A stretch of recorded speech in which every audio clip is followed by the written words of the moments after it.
Movie की starting में हम एक टीवी शो को टेलीकास्ट होते देखते हैं। उस शो की होस्ट बता रही थी कि आजकल लेडीज खुद को जवान दिखाने के लिए कुछ भी कर सकती है, अलग अलग प्रोडक्ट यूज करती है और अपने आप पर बहुत सारी सर्जरीज भी करवा लेती है। इस शो के ब्रॉडकास्ट के बाद हम एक लेडी को देखते हैं। उसकी एज 40 थी। उसका नाम रोजी था। रोजी का डिवोर्स हो गया था और वो अपनी बेटी के साथ रहती थी जो 13 साल की थी। रोजी हमेशा अपनी बढ़ती उम्र की वजह से टेंशन में रहती थी। उसे हमेशा ऐसा लगता रहता था कि वो ज्यादा ही ओल्ड हो चुकी है। आज उसकी बेटी जब घर पर आती है तो उसके साथ उसका एक्स बॉयफ्रेंड भी आता है। एक्स बॉयफ्रेंड उसे कहता है कि तुम्हें जल्दी से किसी न किसी को तो ढूंढ लेना चाहिए। उसके जाने के बाद हम देख सकते हैं कि रोजी और उसके बेटी का बॉन्ड ये बहुत ही ब्यूटीफुल था। वो अपनी बेटी के साथ डॉल से भी खेलती है। इसके बाद रोजी अपने काम करने लग जाती है। रोजी एक स्क्रिप्ट राइटर और प्रोड्यूसर भी थी। उसके शो का नाम था यू गूगल। इसके बाद उसे हम सेट पर देखते हैं। उसे सेंसर ने बुलाया हुआ था। उसने अपने PG-13 शो में एक डबल मीनिंग का जोक डाल दिया था जिसे वो निकालने के लिए कहते हैं। इसके बाद नेक्स्ट सीन में रोजी जब रनिंग कर रही थी तभी अपने असिस्टेंट से स्क्रिप्ट लिखवा रही थी। रनिंग भी वो इसलिए कर रही थी ताकि अपनी एज की वो दिखे नहीं, जरा वो यंग लगे। इसके बाद वो अपनी बेटी इजी को स्कूल में लेने के लिए जाती है। वह उसे दूर से देख रही थी। एक्चुअल में इजी को अपने क्लासमेट डिलन से प्यार था। उसे बात करने की बहुत कोशिश करती है। रोजी ने दूर से ये सब चीजें देखी हुई थी। इजी बहुत ही नर्वस थे और इसी वजह से वो बात नहीं कर पाती है। इसके बाद वो अपनी मदर के पास आती है। इजी ने उसकी मदर को बताया कि आज उसका पीरियड आया हुआ है। रोजी उसे हर एक चीज के लिए हेल्प करती है। इसके बाद वो दोनों घर पर आते हैं और वो एक दूसरे से बहुत ही फ्रैंक थे। इजी उसे उल्टे सीधे बहुत सारे क्वेश्चन पूछने लग जाती है। इसके बाद इजी अपने फ्रेंड के साथ वीडियो गेम खेल रही थी। रोजी वहां पर आती है क्योंकि वो बहुत ही लाउड गेम खेल रहे थे। वो अपना काम ठीक से कर नहीं पा रही थी। आज रात इजी की फ्रेंड उन्हीं के साथ रुकने वाली थी। इसके बाद नेक्स्ट सीन में हम रोजी को उसके ऑफिस में देखते हैं। उसका बॉस उसे बताता है कि उनके जो शो है वो थोड़ा सा कॉन्ट्रोवर्शियल होता जा रहा है, उन्हें उसमें कुछ चेंजेस करने पड़ेंगे। रोजी को ये बात समझ में नहीं आती कि वो कैसे करेगी। इसके बाद वो कुछ लोगों के ऑडिशंस लेते हैं। ऑडिशंस में कुछ लोग आए जिनकी एक्टिंग बहुत ही ज्यादा खराब थी। कुछ लोगों को तो ठीक से लाइन बोलना भी नहीं आता था। ये सब देखकर रोजी की हिम्मत टूटने लगती है। इसके बाद हमारा और एक मेन कैरेक्टर जिसका नाम है एडम, ये ऑडिशन देने के लिए आता है। वो ऑडिशन में अपना डायलॉग बोलता है और उसकी एक्टिंग भी बहुत ही कमाल की थी। रोजी देखकर उसकी बहुत तारीफ करती है। यहाँ पर इनडायरेक्टली सिलेक्ट ही हो गया था। उसके जाने के बाद उसे विंडो से देख रही थी। उससे बहुत ही अट्रैक्टेड फील करती है। इसके बाद नेक्स्ट सीन में रोजी इजी को स्कूल में छोड़ने के लिए गई थी। फिर वो अपने काम पर जाती है और वहां पर एडम आता है। वो उसे शेड्यूल दे देती है और वहां से चला जाता है। नेक्स्ट सीन में रोजी एडम को रेडी कर रही थी। अपने शो के पोस्टर के लिए उसे अलग अलग शॉट्स लेने थे। वह उसने उसे बहुत सारे डिफरेंट लुक्स दिए। एडम फिर खुद को देखकर कहता है कि मैं तो एक्चुअल में बहुत ही ब्यूटीफुल हूँ। एडम और रोजी फिर बहुत सारी बातें करते हैं। थोड़ी देर बाद वो वहां से चला जाता है। उसके जाने के बाद वहां पर सडनली ब्रियाना आती है। ब्रियाना शो की एक्ट्रेस थी। वो जरा इरिटेट हो गई थी क्योंकि शो का प्रेशर उस पर जरा ज्यादा हो गया था। ये एक प्रॉब्लम था क्योंकि जब भी वो टेंशन में आती है तो अपनी लाइंस भूल जाती है। रोजी उसे शांत करने की कोशिश करती है। उसकी सारी बात समझ जाती है। नेक्स्ट सीन में हम इजी और रोजी को साथ में शॉपिंग करते हुए देखते हैं। इजी उसे बताती है कि वो अपने क्रश डिलन और अपने कुछ फ्रेंड्स के साथ मूवी देखने के लिए जाना चाहती है। इजी डिलन को बहुत ही ज्यादा पसंद करती थी। इसके बाद हम शो की शूटिंग होते हुए देखते हैं। एडम बहुत बार गलतियां कर देता है और बहुत सारे ब्लूपर्स शूट हो जाते हैं। इस सब से परेशान होकर ब्रायना सेट से निकल जाती है। रोजी फिर उसे समझाने लग गई कि तुम्हें एडम के साथ एडजस्ट करना पड़ेगा क्योंकि उनकी यही एक लास्ट होप था। इसके बाद एडम और रोजी आपस में बात कर रहे थे। उसे बताती है कि उसकी एक बेटी भी है। उसने कहा कि मेरा और मेरे हस्बैंड के बीच में अब कोई भी रिलेशनशिप नहीं है। यहाँ पर एडम उसे उसकी एज पूछता है तो बहुत ही कम एज बता देती है। एडम उसे कहता है कि मेरी एज 33 है। इसके बाद दोनों रात में पब में जाने का प्लान बनाते हैं। वो दोनों इसके लिए बहुत ही एक्साइटेड थे। घर पर रोजी अपनी बेटी इजी को रिलेशनशिप की टिप्स दे रही थी। इसके बाद वो रेडी होने के लिए जाती है क्योंकि एडम उसे पिक कर रहा था। थोड़ी देर बाद एडम वहां पर आता है और इजी से मिलता है। वो इजी से बहुत ही अच्छे से बात करता है। इसके बाद वो उसके साथ गेम भी खेलता है। थोड़ी देर में इजी नीचे आई। वो रोजी को देखता है और उसे ब्यूटीफुल कहता है। इसके बाद वो दोनों बाहर गए। वो पब में आए और पब में आने के बाद रोजी को रियलाइज होता है यहाँ पर सब लोग उससे बहुत ही कम उम्र के हैं। इस बात की वजह से वो जरा वरीड होने लग गए क्योंकि एडम को उसने ऑलरेडी अपनी एज झूठ बताई थी। वहां पर उसके पास एक आदमी आता है और वो रोजी के साथ डायरेक्टली फ्लर्ट करने लग गया। उसे देखकर उसके पास एडम आ गया। एडम को देखकर चुपचाप वहां से वो चला जाता है। इसके बाद वो रोजी के लिए डांस के लिए पूछता है पर उसे मना कर देती है। इसके बाद वो अकेला ही डांस करने लग गया। उसका डांस देखकर रोजी भी उसके साथ डांस करने लगती है। अच्छा सा टाइम स्पेंड करने के बाद वो दोनों कार में थे। रोजी अब उसे सब कुछ सच बता देती है, कहती कि मेरी एज 40 है। एडम भी उसे कहता है कि मेरी एज भी 33 नहीं तो 29 है। एज डिफरेंस से उसे कुछ भी फर्क नहीं पड़ता था। इसके बाद वो दोनों इंटीमेट हो जाते हैं। नेक्स्ट सीन में हम रोजी को उसके ऑफिस में देखते हैं। उसके बॉस उसके शो देखते हैं और उससे पूछते हैं तुमने ये शो ऐसा क्यों बनाया। रोजी उनसे कहती कि एडम एक बहुत ही अच्छा एक्टर है, उसने बहुत सारे कॉमेडी सीन्स इसमें डाले थे, इसी वजह से हमने उसे शो में ऐड किया है। इन चेंजेस की वजह से शो की रेटिंग नीचे नहीं जाएगी। इसके बाद वो अपनी बेटी को स्कूल में लेने के लिए जाती है।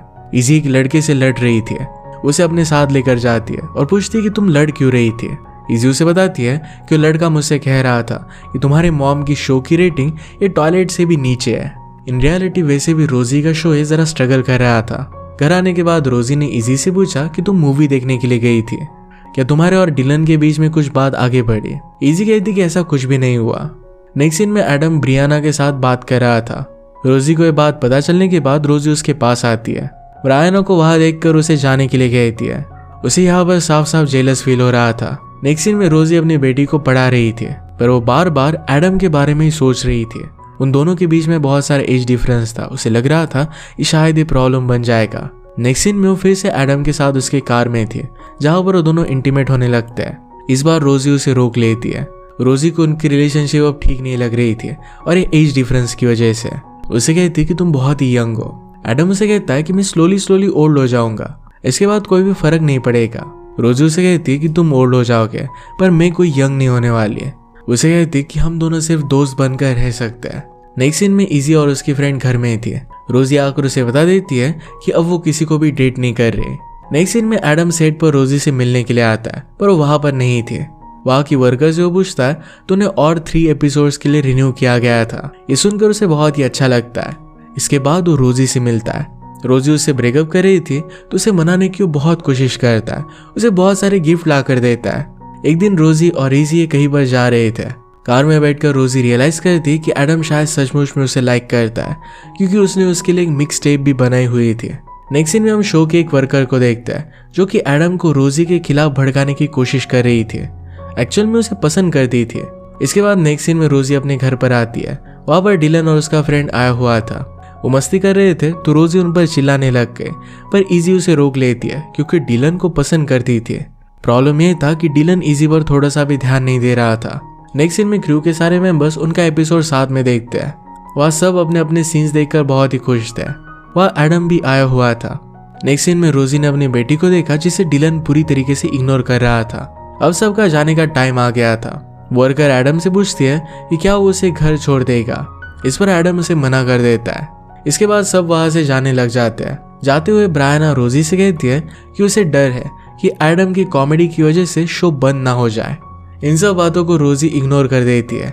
सबके चले जाने के बाद एडम वहां पर फिर से आता है। वहां पर रोजी और वो अकेले थे।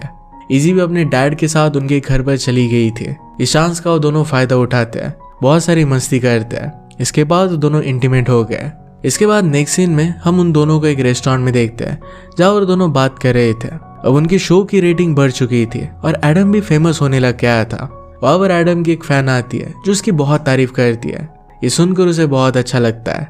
ये सब देखकर रोजी को जेलस फील हुआ। उस फैन लड़की ने एडम को अपना नंबर दिया। रोजी को लग रहा था कि इस लड़की की एज बहुत ही कम है और इसी वजह से एडम को पसंद आएगी। स्लोली उससे अट्रैक्टेड होता जाएगा। ये सब कहने के बाद वो खुद से भी कहती है कि ऐसा कुछ भी नहीं होगा, वो जरा ज्यादा ही सोच रही है। घर आकर वो अपनी बेटी को मैथ समझाती है। एक्चुअली इसी को मैथ थोड़ा सा भी पसंद नहीं था। यहाँ पर एडम आता है। इसके बाद नेक्स्ट सीन में स्टूडियो में रोजी एडम का फोटो ब्रायना के साथ देखती है। ये फोटो देखने के बाद वो ब्रायना से बातों बातों में पूछ लेती है कि क्या तुम और एडम में हमेशा मिलते रहते हो। ब्रायना इस बात के लिए उसे कहती कि हम दोनों वैसे उतना ज्यादा मिलते नहीं है। ये पता चलने के बाद उसे जरा ठीक लगता है। शायद वो एडम के बारे में ज्यादा ही सोच रही थे। वहां पर एक म्यूजिक डायरेक्टर आते हैं। वो शो के लिए गाने क्रिएट करने की बात कर रहे थे। उनसे पूछा जाता है कि किस लड़कियों के साथ उन्हें गाना बनाना अच्छा लगेगा। उन्हें सब एक्ट्रेस के नाम बताए गए। वो फिर उनकी इंसल्ट करने लग जाते हैं क्योंकि उन एक्ट्रेस का एज जरा ज्यादा था। ये देखकर रोजी उनकी कॉलर पकड़कर वहां से उन्हें निकाल देती है। कहती कि लड़कियों की तुम इस तरीके से इंसल्ट नहीं कर सकते। इसके बाद उसे शो के हेड से मिलने के लिए बुलाया गया। यहाँ उसे बताया जाता है कि उसके शो को रिप्लेस किया जा रहा है, दूसरा शो उसकी जगह पर बनने वाला है। ये सुनकर रोजी जरा गुस्सा थी क्योंकि इस शो के बारे में उसे कुछ भी पता नहीं था। वो इस शो के लीड के बारे में सुनती है तो इसका एक्टर एडम ही था। ये सुनने के बाद वो वहां पर नहीं रुकती है। बाहर आकर उसे एक एक्टर मिलता है जो बहुत ही ओल्ड था और रोजी को अच्छे से जानता था। वो एक्टर यहाँ पर इसलिए आया था क्योंकि इजी ने उसके फ्रेंड के साथ मिलकर उसे प्रैंक कॉल किया था और यहाँ पर आने के लिए बुलाया था। ये सुनकर घर जाकर वो अपनी बेटी को बहुत डांटती है और उसकी फ्रेंड को घर भेज देती है क्योंकि उसे बिगाड़ रही थी। नेक्स्ट सीन में हम देखते हैं कि रोजी सेट पर थी और उसके शो को रिप्लेस किया जा रहा था। उसने देखा कि इजी और उसकी फ्रेंड मेल ये दोनों मिलकर ब्लैक मैजिक कर रहे थे क्योंकि इजी को डिलन चाहिए था। ये देखकर रोजी से कहती है कि ये सब चीजें सही नहीं होती, किसी को भी इन तरीके से तुम अट्रैक्ट नहीं कर सकते। अगर तुम्हें लाइक करते तो लाइक करते, इसके पीछे कोई भी ट्रिक नहीं होती है। बच्चों के वहां से जाने के बाद वो खुद ही ब्लैक मैजिक करने लग गए क्योंकि उसे एडम चाहिए था। आज वो उससे बहुत ही ज्यादा नाराज थे क्योंकि न्यू शो के बारे में उसने उसे बताया नहीं था। ये बात जरा ज्यादा आगे बढ़ जाती है। उससे पूछती है क्या तुम्हें ब्रायना में इंटरेस्ट है। उसने कहा कि मुझे तुम दोनों के बारे में सब कुछ पता है। ये सुनकर एडम उसे कहता है कि तुम कुछ भी बकवास कर रही हो। रोजी उसे कहती कि मैंने तुम दोनों को साथ में फ्लर्ट करते हुए देखा है। ये सुनकर उसे कहता है कि उसने मुझे खुद से ऐसा करने के लिए कहा था। हम दोनों को-स्टार्स हैं और हमने केमिस्ट्री लगनी चाहिए। इसके बाद वहां पर रोजी का एक हस्बैंड आ जाता है। बातों बातों में और भी वो गुस्सा होने लग गए। उसे मैं एडम को वहां से जाने के लिए कहती है। नेक्स्ट डे अपनी बेटी को लेने के लिए स्कूल गए और उसकी बेटी आज बहुत ही गुस्से में लग रही थी।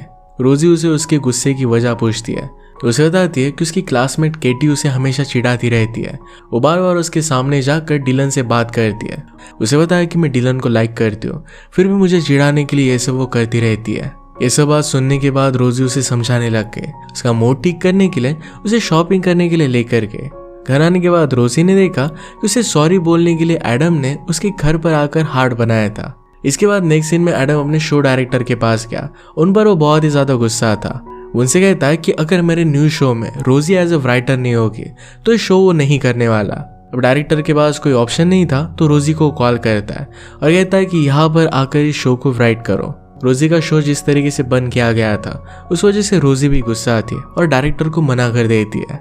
इसके बाद नेक्स्ट सीन में इजी के स्कूल से उसे बुलाया गया था। टीचर इजी की शिकायत कर रही थी कि उसका मैथ्स बहुत ही वीक है।